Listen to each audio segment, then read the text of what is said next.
ইন্তেকালের 3 দিন পূর্বে আমার নবী এতটাই অসুস্থ হয়ে পড়েছেন, এতটাই ক্লান্ত হয়ে পড়েছেন রে বান্দা 13 ওয়াক্ত নামাজ তিনি জামাতের সাথে আদায় করতে পারে নাই। এশারের সময় বেলালকে ডাক দিয়ে বলেন, বেলাল, আমার শরীরের যে কন্ডিশন, আমি মসজিদে গিয়ে নামাজ আদায় করতে পারবো না, যাও যাও আমার পরিবর্তে আবু বকরকে নামাজের ইমামতি করতে বলে দাও।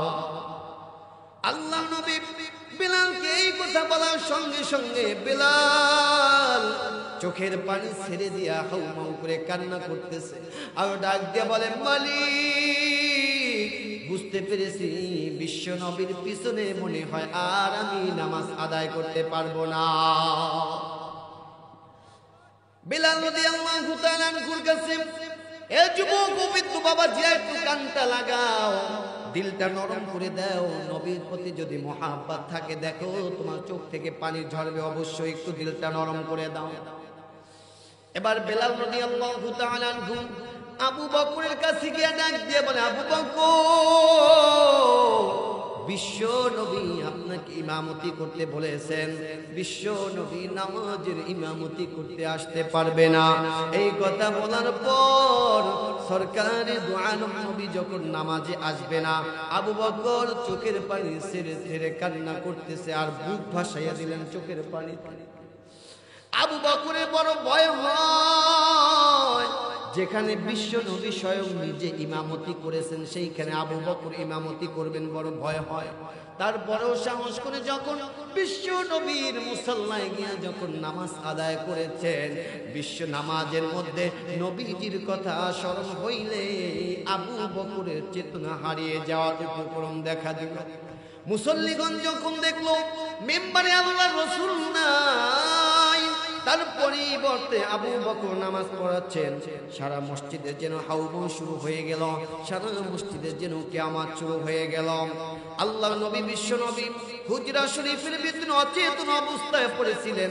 হযরত ফাতেমা রাদিয়াল্লাহু তাআলা আনহাকে ডাক দিয়ে বলেন, ফাতেমা গো, মসজিদে এত সরুগুলো কিসের কান্না কাটি, কিসের কান্না চলতেছে? এবার ফাতেমা ডাক দিয়া বলেন, বাবা, আপনার সাহাবীরা আপনাকে না দেখে আপনার অনুপস্থিতিতে আবু বকর নামাজ পড়াচ্ছেন, তাই কান্না করতে করতে সাহাবীরা ঝাড় হচ্ছেন। বিশ্বনবীর দরদে মুনার স্থির রাখতে পারলেন না। হযরত আব্বাস হযরত আলী রাদিয়াল্লাহু তাআলা আনহুমার কাঁধে ভর দিয়া বিশ্ব নবী মিম্বারে গিয়া সানা ও সিফাত বর্ণনা করে সাহাবীদের উদ্দেশ্য করে বলতেছে, সাহাবীরা, কোন নবী তার উম্মতের মাঝে চিরস্থায়ী হয়ে থাকে না, আমিও থাকবো না, তোমরা ধৈর্য ধারণ করে থাকিও, রীতিমতো আল্লাহ পাকের ইবাদত করিও, আমার সাথে তোমাদের যে সম্পর্ক তা যেন শিথিল না হয়। ও সাহাবীরা শোনো, ঠিকমতো 5 ওয়াক্ত নামাজ আদায় করবা, আল্লাহকে ঠিকভাবে ভয় করবা। এবার সাহাবীরা কান্না করতেছে। আমার ভাইরা, আমার বন্ধুগণ, সরকারে দু আলম নবী যখন বলছেন, ও সাহাবীরা, আমি অচিরেই দুনিয়া থেকে বিদায় হয়ে যাব, বিচ্ছেদ বেদনা অন্তরে খুব জ্বালা দিচ্ছে। এই কথা শোনা মাত্র ওই সাহাবীরা কান্না করতেছে, কান্না করে করে করে করে চোখের পানিতে নিজের বুক ভিজাইয়া দিয়েছে। এমত অবস্থায় আল্লাহ নবীর নিজের মেয়ের জামাতা হযরত আলী রাদিয়াল্লাহু তাআলা আনহু এসে বিশ্ব নবীর কাছে এসে ডাক দিয়ে বলেন, ওগো নবী, আজকে রাতে আমি স্বপ্নের ভিতরে দেখতে পেলাম আমার যুদ্ধের লোহার পোশাকটি কোথায় যেন হারিয়ে গিয়েছে, খুঁজে পাচ্ছি না। নবী আমার ডাক দিয়ে বলে, আলী রে, যুদ্ধের লোহার পোশাকটি হারিয়ে যাওয়ার অর্থ হচ্ছে, এই যুদ্ধের লোহার পোশাকটি হারিয়ে যাওয়ার অর্থ হচ্ছে আমি দুনিয়া থেকে বিদায় হয়ে যাব। ও আলী, যুদ্ধের লোহার পোশাক পোশাক যেইভাবে তোমাকে শত্রুর আক্রমণ থেকে তোমাকে নিরাপদ রাখতো, আলী রে আমি বিশ্ব নবী তোমাকে শয়তানের আক্রমণ থেকে নিরাপদ রাখতাম। আল্লাহু আকবার। এর ভিতরে হযরত হাসান হুসাইন, এই হাসান হুসাইন নবীকে এত মুহাব্বত করতো, ভালোবাসতো। হাসান হুসাইন নবীর কাছে এসে ডাক দিয়ে বলে, নানা আজকে স্বপ্নের ভিতরে দেখতে পেলাম তুমি, স্বপ্নের ভিতরে আমরা দেখতে পেলাম একটা তক্তা আমাদের মাথার উপর দিয়ে এইভাবে ভেসে ভেসে যাচ্ছে, আর আমরা হাসান হুসাইন দুই ভাই সেই তক্তাটার নিচ দিয়া উলাঙ্গ মাথায় হেঁটে যাচ্ছি। এই কথা বলা মাত্রই আল্লাহ নবী নিজের চোখের পানি আর ধরে রাখতে পারলেন না। হযরত হাসান হুসাইনকে চুমু খাইয়া কোলের ভিতরে নিয়ে ডাক দিয়া বলে, নানা গো আমি তোমাদেরকে সবচেয়ে বেশি মুহাব্বত করি, ভালোবাসি। হুসাইন ওই তক্তাখানা হবে আমার খাট, লোকেরা আমাকে খাটে করে নিয়ে যাবে, আর তোমরা দুই ভাই ওই খাটের নিচ দিয়া দিয়া হাইটা যাবা। এই কথা শোনা মাত্রই আহলে বাইতের লোকেরা এত কান্নাকাটি করতেছে, কান্না করতে করতে মনে হয় যেন অজ্ঞান অবস্থায় পড়ে যাইবে। আল্লাহ নবী বিশ্ব নবী আহলে বাইতের লোকদের ডাক দিয়া বলে, ও লোকেরা তোমরা এত কান্না করো না, এত কান্না করো না, এত অস্থির হইও না। তোমাদের কান্দনে আল্লাহর আকাশের ফেরেশতারাও সবাই কান্না করতেছে। আল্লাহু আকবার। আল্লাহ পাক রব্বুল আলামিন ভালো করে শুনেন, আল্লাহ পাক রব্বুল আলামিন আজরাইলকে ডাক দিয়ে বলে, আজরাইল যাও যাও আমার বন্ধুর বাড়িতে যাও, আমার বন্ধুকে গিয়া সালাম বলো, বিনা অনুমতিতে তার ঘরে প্রবেশ করিও না, হুকুম না পেলে তার জানটাও কবজ করবা না। আজরাইল আলাইহিস সালাতু ওয়াস সালাম বিশ্ব নবীর হুজরা শরীফের দরজার সামনে এসে এরকম করা নাড়তেছে। নবীজি অচেতন অবস্থায় পড়েছিলেন। ফাতেমা ডাক দিয়ে বলেন, কে দরজার সামনে কোরআন নাড়তেছে? আজ্জাল ডাক দিলেন, আমি একজন গরীব মুসাফির, আমি এসেছি। এবার ফাতেমা ডাক দিয়ে বলে, আব্বা জান এখন ভারী অসুস্থ, কারোর সাথে কথা বলতে পারবে না, কারোর সাথে দেখা করতে পারবে না। আজ্জাল আলাইহিস সালাতু ওয়াস সালাম আবার ভিতরে আসার এজাজ চাইলেন, কিন্তু এজাজ দেওয়া হলো না। এবার আজ্জাইল বাহির থেকে বিকট একটা আওয়াজ দিয়েছে। বিকট আওয়াজে হুজরা শরীফের ভিতরে যারাই ছিল সবাই ভয় পেয়ে গিয়েছে। বিশ্ব নবীর বিকট আওয়াজ পাইয়া নবীজির হুশটা ফিরে আসলো। আল্লাহ নবী সরকারি দু আলম নবী ফাতেমা কে ডাক দিয়ে বলেন, ফাতেমা এমন বিকট আওয়াজ কিসের হয়েছে, বিকট আওয়াজ কিসের? ফাতেমা ডাক দিয়ে বলেন, বাবা একটা বিকট আওয়াজের লোক দরজার সামনে দাঁড়াই আছে, ভিতরে আসার অনুমতি চায়। নবী আমার চোখের পানি ছেড়ে ডাক দিয়ে বলে, ফাতেমা জানো না এই বিকট আওয়াজের লোকটাকে? যিনি স্বামীকে চিনি স্ত্রীকে বিধবা বানায়, বাবাকে চিনি কচি কচি ছোট ছোট সন্তানকে এতিম বানায়, ইনি তো সেই মালাকুল মউত। ইনি তো কারো ঘরে প্রবেশ করার অনুমতি প্রার্থনা করে না, শুধুমাত্র আল্লাহ পাকের হুকুম, তোমার বাবার ঘরের ভিতরে অনুমতি ছাড়া প্রবেশ করবে না। আল্লাহু আকবার। এবার ভিতরে আসলো, আজ্জাল বিশ্ব নবীর পাশে এসে বসলো। এবার নবী আজরাইলের দিকে তাকাইয়া চোখের পানি ছাইরা বিনাইয়া বিনাইয়া কান্দে, আর ডাক দিয়ে বলে, আজরাইল কি জন্য এসেছো? আজরাইল আমার সাথে সাক্ষাৎ করার জন্য এসেছো না আমার জানটা কবজ করার জন্য এসেছো? আজরাইল ডাক দিয়ে বলে, হুজুর আপনি যদি অনুমতি দেন আপনার জানটা কবজ করবো, আর আপনি যদি অনুমতি না দেন আপনার জানটা কবজ করব না। এবার নবী ডাক দিয়ে বলে, আজরাইল, জিব্রাইলকে কোথায় রেখে এসেছো? জিব্রাইল কোথায়? জিব্রাইল কোথায়? আজরাইল ডাক দিয়ে বলে, ওগো নবী, জিব্রাইল প্রথম আসমানে আছে।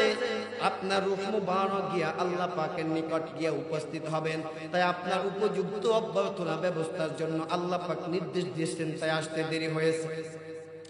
এর ভিতরে জিব্রাইল এসে হাজির হলো। নবী আমার জিব্রাইলকে ডাক দিয়ে বলে, ভাই জিব্রাইল,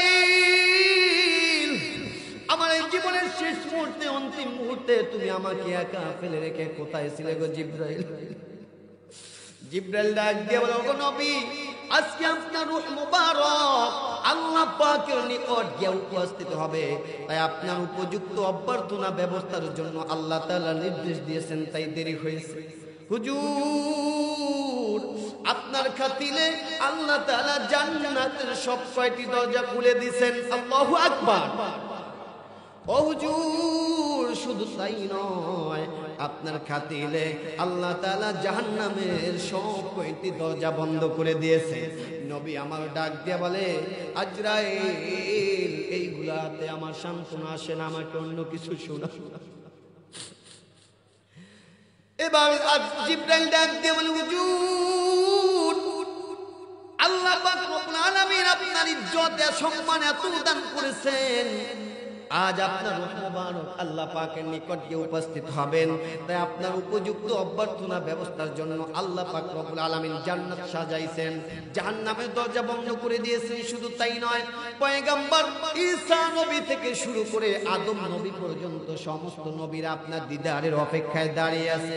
শুধু তাই নয়, হুর পরীরা আপনার অপেক্ষায় দাঁড়িয়ে আছে। জায়গায় জায়গায় মুহাম্মাদি ঝান্ডা উঠে আছে। নবী আমার আরো কান্না বাড়াইয়ে দিয়েছেন। ডাক দিয়া বলে, ও জিব্রাইল, এইগুলো তো আমার সান্ত্বনা আসে না, আমাকে অন্য কিছু শোনাও। এবার জিব্রাইল ডাক দিয়া বলে, ও রাসূলুল্লাহ, ইয়া হাবিবাল্লাহ, নবী গো, এত সুসংবাদ শোনার পর আপনি কেন পেরেশান হচ্ছেন? কিসের চিন্তা? আপনি বেকুল হচ্ছেন, কিসের এত চিন্তা করেন? এবার হুজুরে পাক সাল্লাল্লাহু আলাইহি ওয়াসাল্লাম ডাক দিয়া বলেন, জিব্রাইল, আমার গুনাহগার বড়ই দুর্বল উম্মত, কিয়ামতের ময়দানে আমার উম্মতদের সাথে না জানি কি আচরণ করা হবে। জিব্রাইল গো, আমার উম্মতদের চিন্তায় আমি বড়ই পেরেশান হচ্ছি।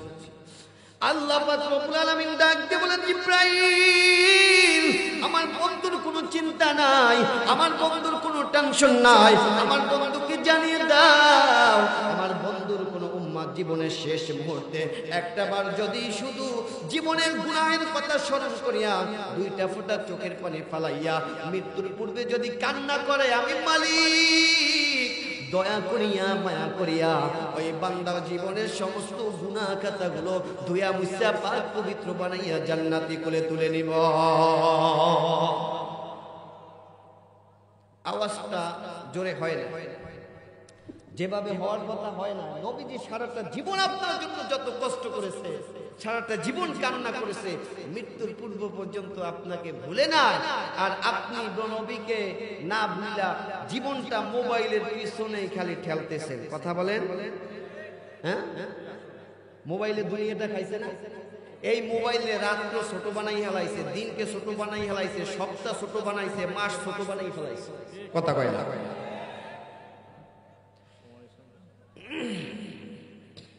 হায় রে হায়, বাইরে বাই, এ কেমন যুগ এসেছে। হায় রে হায়, বাইরে বাই, এ কেমন যুগ এসেছে। স্বামী সন্তান পর করে মোবাইল আপন করেছে। হায় রে হায়, বাইরে বাই, এ কেমন যুগ এসেছে। কথা বলেন ঠিক কিনা? আজকে মিসকল, কালকে ডাইরেক্ট, পরশুদিন পরিচয়, চতুর্দিনে আপা বলে খাড়া হয়ে দরজায়। আছে না নাই? যুবকরা মোবাইল একটা নিয়ে শুধুমাত্র সুযোগে থাকে, কোন মাইয়ের থেকে একবার শুধু নাম্বার নিবে, নাম্বার নিয়েই শুরু করে হ্যালো। আজকে মিস কল কালকে ডাইরেক্ট পরশু দিন পরিচয় চতুর্দিনে আপা বলে কারা হয়ে দরজায় স্বামী জিজ্ঞেস করলে বলে স্বামী জিজ্ঞেস করলে বলে আত্মীয় এসেছে হাই রে হাই বাইরে ভাই এ কেমন যুগ এসেছে স্বামী সন্তান পর করে মোবাইল আপন করেছে হাই রে হাই বাইরে ভাই এ কেমন যুগ এসেছে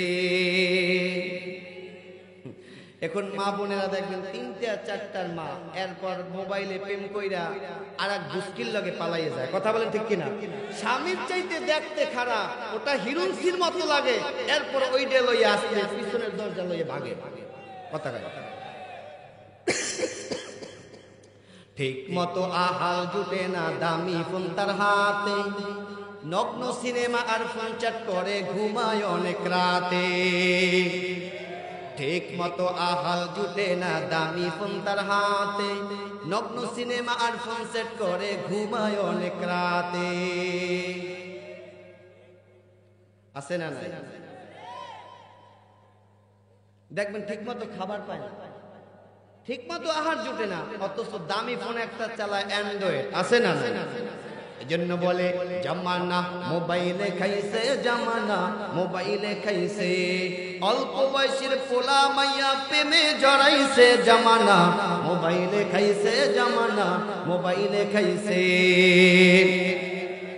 রেডিও থুইয়া ট্যাপ আসিল ট্যাপ থুইয়া টিভি থুইয়া মোবাইল আইলো যা কিছু তা পাবি এই সমস্ত জিনিস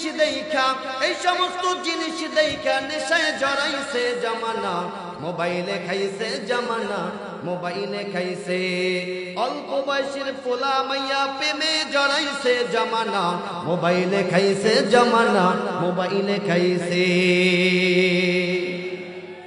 এ যুবক যেটা বলতেছিলাম সরকারে তো আলম নবী বিশ্ব নবী রাহমাতুল লিল আলামিন জীবনের শেষ মুহূর্তে জিব্রাইলকে ডাক দিয়ে বলেন জিব্রাইল আমার গুনাহগার উম্মতদেরকে আমি বলতে পারি না আল্লাহ পাক রব্বুল আলামিন ডাক দিয়ে বলেন জিব্রাইল আমার হাবিবকে জানিয়ে দাও আমার হাবিবের কোনো চিন্তা নাই আমার হাবিবের উম্মতদের কোনো চিন্তা নাই আমার হাবিব বিশ্ব নবী তার উম্মতদেরকে জানিয়ে দেখ তার উম্মত জীবনের শেষ মুহূর্তে যদি তওবা করে কান্না করে আমি আল্লাহ পাক রব্বুল আলামিন ওই বান্দাকে জীবনের সমস্ত গুনাহ খাতা maaf করে দিব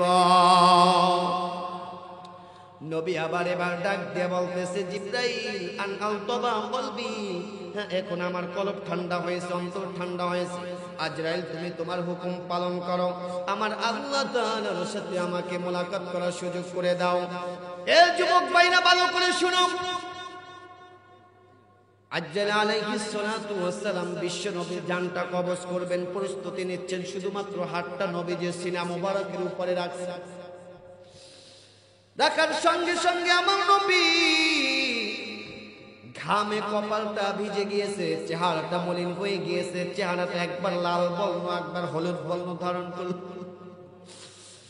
আজ্জালকে ডাক দিয়ে বলে আজরাইল মৃত্যুর সময় সবাই নাকি এইরকম কষ্ট হয়ে থাকে আজ্জাল ডাক দিয়ে হুজুর অন্যদের যেই পরিমাণ কষ্ট হয়ে থাকে তার 10 ভাগের 1 ভাগও আপনাকে দেওয়া হয় না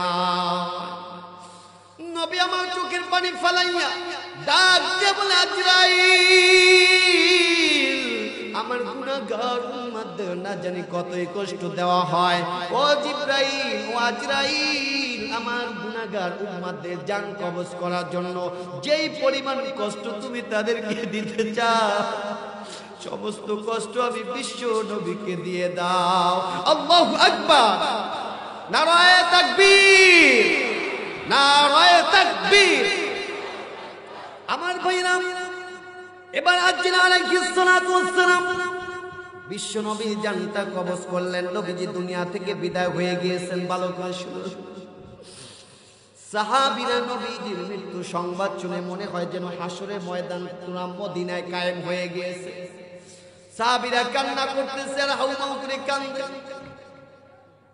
হযরত আলী রাদিয়াল্লাহু তাআলা মাটির নিচে ধপ করে পড়ে রইলেন, ওঠার শক্তি রহিত হয়ে গেছে। হযরত ওমরের মতন সাহাবী খোলা তরবারি নিয়ে উম্মতের ন্যায় বলতেছে, কে বলেছে রাসূল নাই? যদি কেউ বলো রাসূল নাই, তারপর আমি এই তরবারি দিয়া দুনিয়া থেকে বিদায় করে দিব। হযরত আবু বকরের মতন সাহাবী, আবু বকরের মতন সাহাবী, আবু বকর রোদন করতে করতে বিশ্ব নবীর কাছে গিয়া চেহারাটা দিয়া এইরকম তার চাদরটা সরাইয়া আবু বকর নবীকে ডাক দিয়ে বলে, হুজুর, আমি আবু বকরের জীবনের বিনিময় যদি আপনাকে মৃত্যুর গ্রাস থেকে রক্ষা করা যেত, আমি আবু বকরের জীবনটা আপনার জন্য কোরবানি করে দিতাম। আল্লাহ নবী বিশ্ব নবীকে গোসল করিয়ে দাফন করিয়ে রাখা হলো। সাহাবীরা দলে দলে এসে নবীজির জানাজা পড়া আরম্ভ করলো। নবীজির জানাজা পড়তেছে।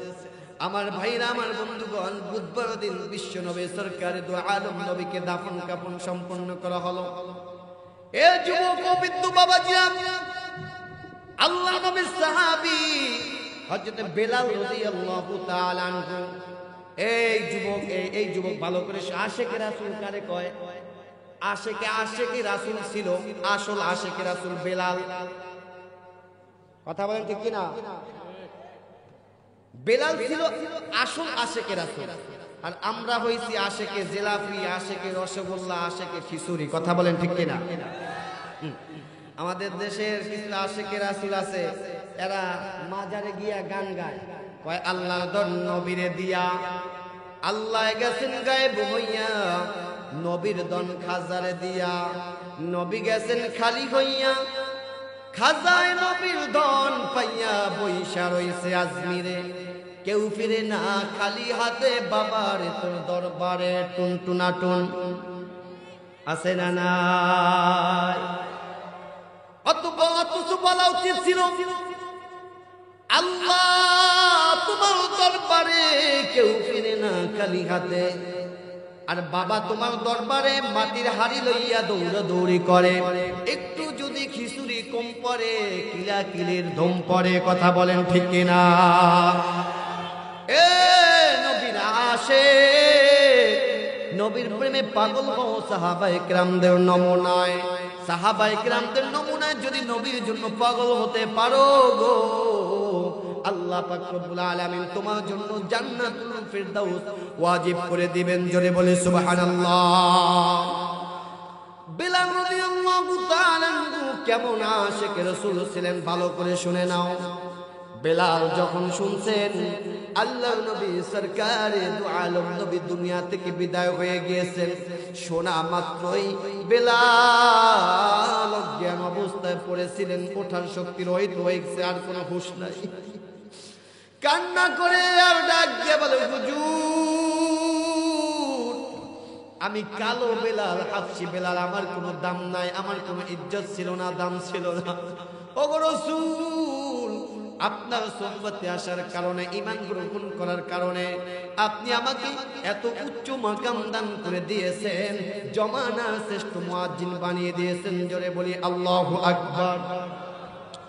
এই বেলাল চোখের পানি ছেড়ে দিয়া ডাক দিয়ে বলে, এই মদিনায় আমি আর থাকবো না, যেই মদিনায় নবীকে দেখতে পাবো না, যে মদিনায় নবীকে দেখবো না, ওই মদিনায় আমি আর বেলাল থাকবো না। এই মদিনার আকাশ বাতাস নবীজির স্মৃতিগুলো আর সহ্য করতে পারি না। বেলাল রাদিয়াল্লাহু তাআলা বিছানা পত্র নিয়ে রওনা করেছেন সিরিয়ার শাম দেশে। আলোচনা করব না, বন্ধ করে দেব। আপনারা জানেন কিছুক্ষণ মধ্যেই আমাদের প্রধান মেহমান, তরুণদের আইডল, তরুণরা, ইয়ং জেনারেশন যারা তাকে অনেক মোহাব্বত করেন, ভালোবাসেন, হাফেজ মাওলানা মোহাম্মদ আবরারুল হক আসিফ ভাই কিছুক্ষণের মধ্যেই আমাদের সামনে স্টেজে চলে আসবে ইনশাআল্লাহ। বলে তার জবান থেকে অনেক সুন্দর সুন্দর কথা শুনবো ইনশাআল্লাহ বলেন। আমরা তার জন্য সকলে যার প্রতীক্ষায় বসে আছি।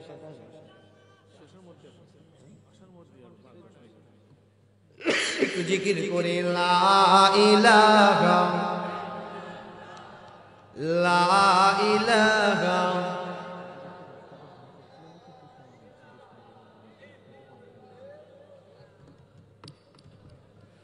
কি রে আপনার জিকির করতে ইচ্ছে নাই? লা ইলাহা জোরে লা ইলাহা লা ইলাহা ইল্লাল্লাহ লা ইলাহা লা ইলাহা ইল্লাল্লাহ লা ইলাহা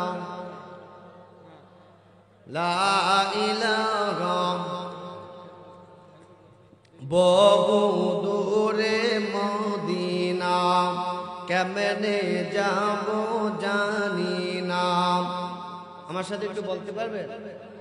কষ্ট হবে না তো? জোরে বহু দূরে মদিনা কেমনে যাব জানি না। বহু দূরে মদিনা কেমনে যাব জানি না। দয়াল আল্লাহ দয়া করো দয়াল আল্লাহ দয়া করো ফুরাও মনের বাসনা। লা ইলাহা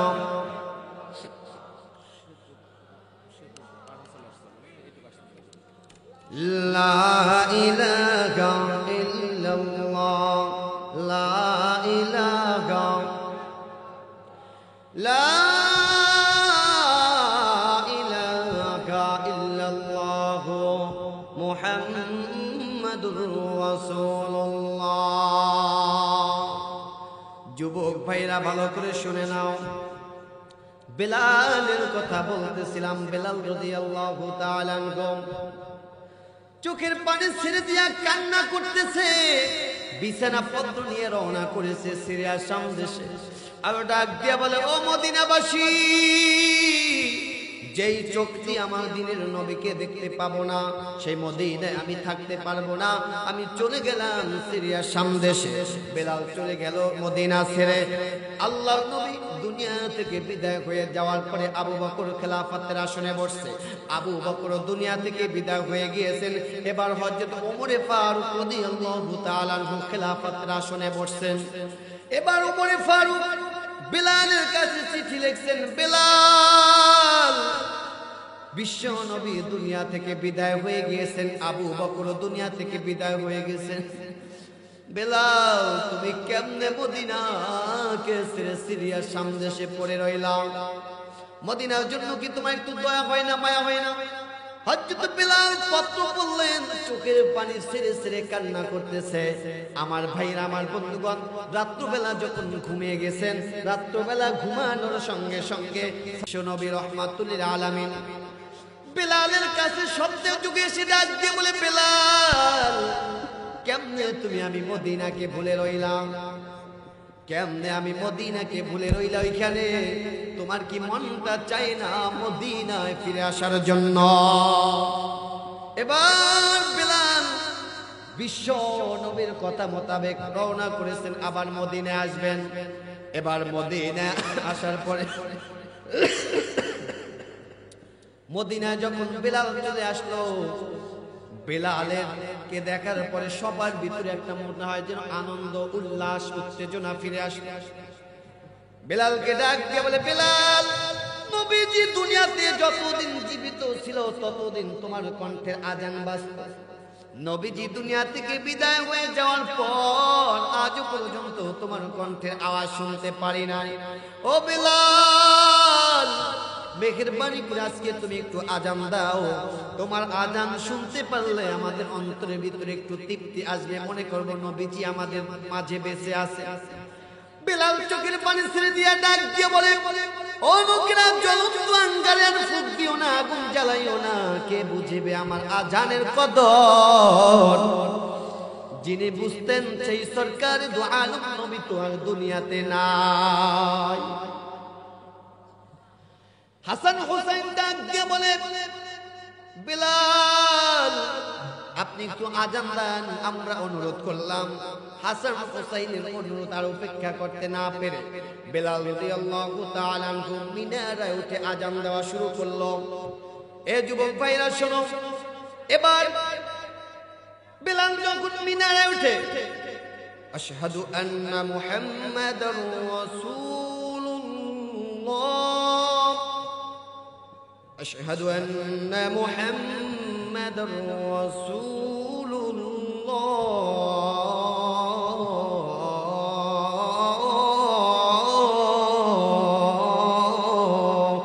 আল্লাহু আকবার, আশহাদু আন্না মুহাম্মাদার রাসূলুল্লাহ বলার সঙ্গে সঙ্গে বেলালের নজরটা গেল ওই বিশ্ব নবীর মিম্বারের দিকে।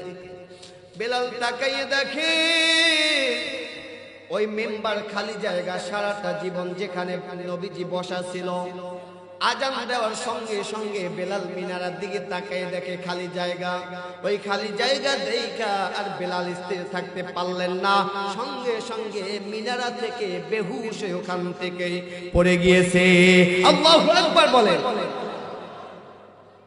এটাই ছিল আশিকে রাসূল। এখন আমরা আশিকে রাসূল, এমন আশিকে রাসূল আমরা আইডল নবীকে মানি না, এখন আইডল মানি সাকিব খানকে।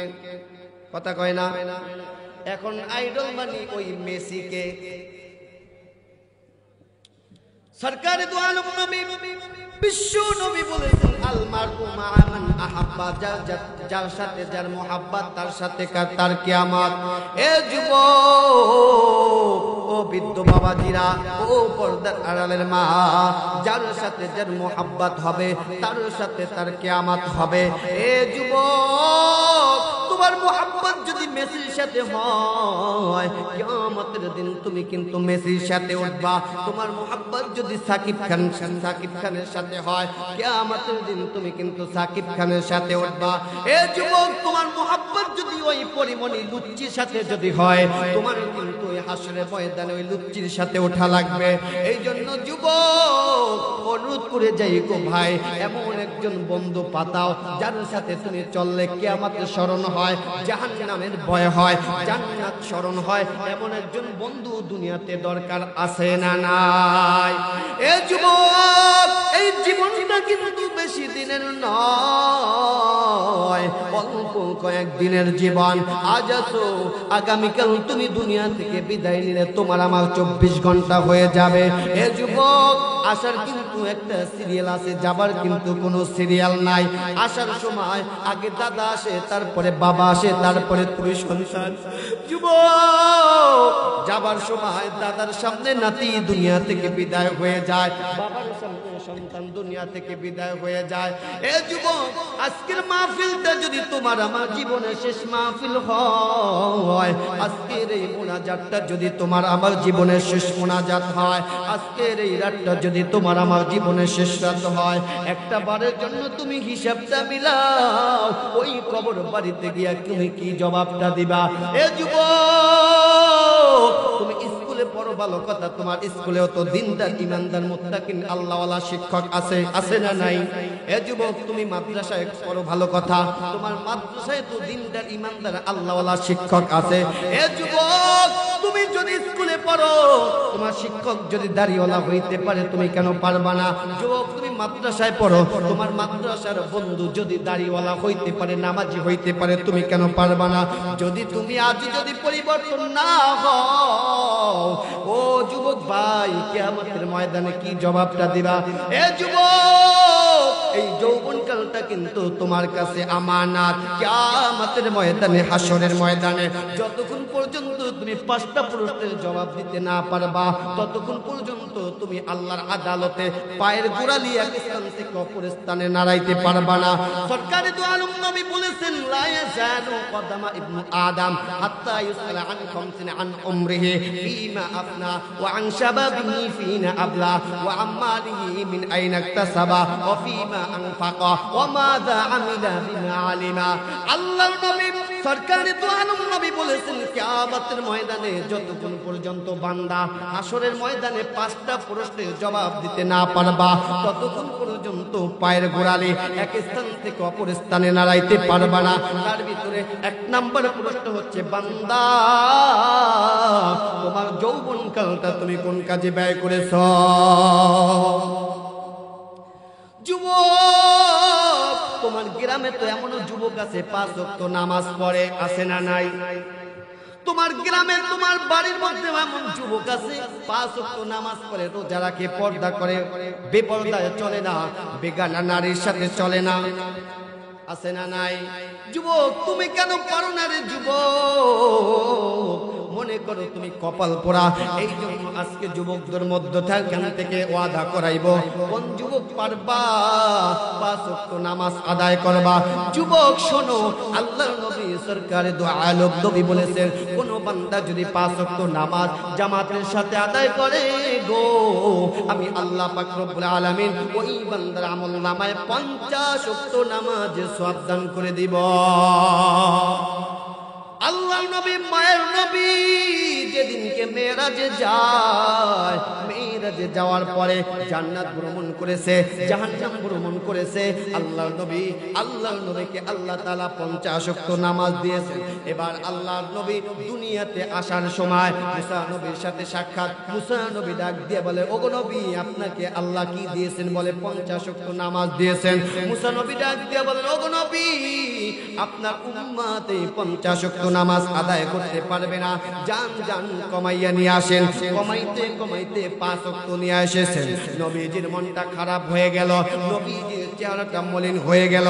আল্লাহ তাআলা আমাকে 50 ওয়াক্ত নামাজ দিয়েছেন, আমার উম্মত যদি 50 ওয়াক্ত নামাজ আদায় করত গো, তার আমলনামায় 50 ওয়াক্ত সওয়াব লেখা হইতো। আমার উম্মতের হায়াত কম, অন্য নবীদের হায়াত অনেক বেশি, তারা বেশি বেশি হায়াত পাইয়া বেশি বেশি নেক আমল করবে। আমার উম্মত অল্প এই হায়াতের ভিতরে এত নেক আমল কেমনে করবে চিন্তা করতেছে। আল্লাহ পাক রব্বুল আলামিন ডাক দিয়ে বলেন, ওগো নবী, আপনার কোনো চিন্তা নাই, আপনার কোনো টেনশন নাই, আপনার উম্মতদেরকে জানিয়ে দেন, আপনার দুনিয়ার যুবক ভাইদেরকে আপনি জানিয়ে দেন, আপনার দুনিয়ার কোন যুবক উম্মত যদি 5 ওয়াক্ত নামাজ জামাতের সাথে আদায় করে গো, আমি আল্লাহ পাক রব্বুল আলামিন খুশি হইয়া তার আমলনামায় 50 ওয়াক্ত নামাজের সওয়াব দান করে দিব। একটু জোরে বলি আল্লাহু আকবার। আরো জোরে আওয়াজ দিয়ে, একটা আওয়াজও বন্ধ রাখবেন না, জোরে বলেন আল্লাহু আকবার। আরো জোরে বলি আল্লাহু আকবার। আল্লাহ পাক রব্বুল আলামিন ডাক দিয়ে বলেন, ওগো নবী, আপনার উম্মতদের জন্য আপনার কোনো চিন্তা নাই, টেনশন নাই, আপনার উম্মতদেরকে জানিয়ে দেন, আপনার উম্মতদের হায়াত অনেক কম, কিন্তু আমি আল্লাহ তাআলা আপনার উম্মতদের কম হায়াতের ভিতরে বরকত দিব অনেক বেশি। আপনার উম্মত যদি রমজান মাসের সবে কদরের রাত্রটা যদি আমার ইবাদত, আমার বন্দিগি, আমার দাসত্বের ভিতরে যদি তাকে কাটিয়ে দেয়, আমি আল্লাহ পাক রব্বুল আলামিন ওই বান্দার একটা রাত্র আমার ইবাদতের বিনিময় আমি আল্লাহ তাআলা ওই বান্দাকে 1000 মাসেরও বেশি সওয়াব দান করব। আল্লাহু আকবার বলেন। তো সম্মানিত উপস্থিতি, এজন্য নামাজ পড়তে হবে কয় ওয়াক্ত? হাতটা জাগাইয়ে বলি কয় ওয়াক্ত?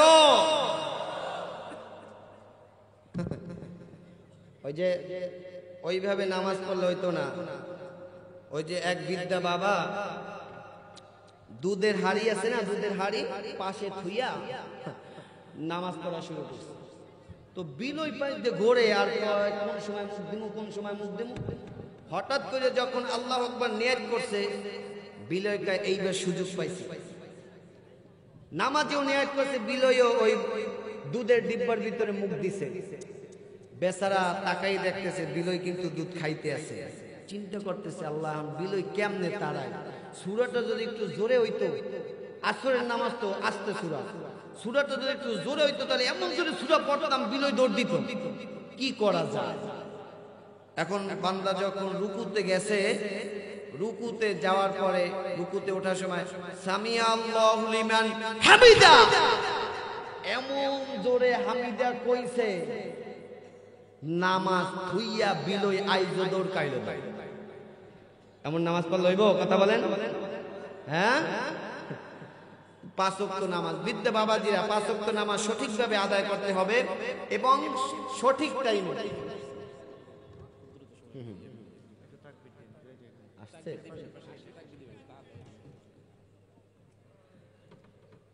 তো এইজন্য 5 ওয়াক্ত নামাজি আজকের আলোচনা থেকে 5 ওয়াক্ত নামাজি 20টা যুবক চাইবো কয়জন 20টা যুবক আজকের আলোচনা থেকে চাইবো যে 20 জন লোক 40 দিন পর্যন্ত এক ওয়াক্ত নামাজ ছাড়বো না এমন 20টা লোক কে আছেন একটু হাতটা জাগা কে আছে 20 জন এককালে পাক্কা নিয়ত করব কয়দিন নামাজ পড়বো 40 দিন পর্যন্ত এক ওয়াক্ত নামাজ ছাড়বো না যারা যারা হাত জাগাইছেন একটু কষ্ট দিব মেহেরবানি করে একটু দাঁড়িয়ে যান নারায়ে তাকবীর আয় মালিক তাকাইয়ে দেখো তোমার যে বান্দারা 20 দিনের জন্য নামাজ ছাড়বো না ওয়াদা করেছে এই বান্দাদেরকে তুমি কবুল ও মঞ্জুর করে নাও 5 ওয়াক্ত নামাজ সঠিকভাবে আদায় করার তৌফিক দান করে দাও দুনিয়াতে কল্যাণ দাও আখিরাতের কল্যাণ দাও জোরে বলে আমিন বসে